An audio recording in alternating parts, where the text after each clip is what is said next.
Hello friends, അച്ചി കിച്ചണിൻ്റെ പുതിയ വീഡിയോയിലേക്ക് ഒരിക്കൽ കൂടി സ്വാഗതം. ഇന്ന് ഞാൻ വന്നിരിക്കുന്നത് എളുപ്പത്തിൽ തയ്യാറാക്കാൻ പറ്റുന്ന റവ ദോശയുടെ റെസിപ്പിയുമായിട്ടാണ്.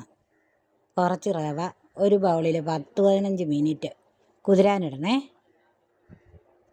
അതിനുശേഷം റവ എത്രയാണോ എടുക്കുന്നത് അതിൻ്റെ പകുതി അരിപ്പൊടി എടുത്തതിൻ്റെ പകുതി മൈദാമാവ്, 2 കുഞ്ഞ് ക്യാരറ്റ്, 2 പച്ചമുളക്, ഒരു ചെറിയ കഷ്ണം ഇഞ്ചി ചെറുതാക്കി അരിഞ്ഞെടുക്കണേ. 1/4 സ്പൂൺ ചെറുജീരകം, 5-6 കുരുമുളക്, 1/4 സ്പൂൺ കായപ്പൊടി, 2 കരിയാപ്പിലയും ചേർത്തിട്ട് 1 സ്പൂൺ വെളിച്ചെണ്ണ ചേർക്കണം. എന്തിനാണെന്നറിയാവോ? ദോശക്കല്ലിൽ ഒട്ടിപ്പിടിക്കാതിരിക്കാനാണ്. എന്നിട്ട് നല്ലതുപോലെ വെള്ളം പോലെ ആക്കണേ. അങ്ങനെ കലക്കിയെടുക്കണം. എന്നിട്ട് നല്ലപോലെ ദോശക്കല്ല് ചൂടായി വരുമ്പോഴത്തേന് കുറേശ്ശെ ഒഴിച്ച് കൊടുക്കണം.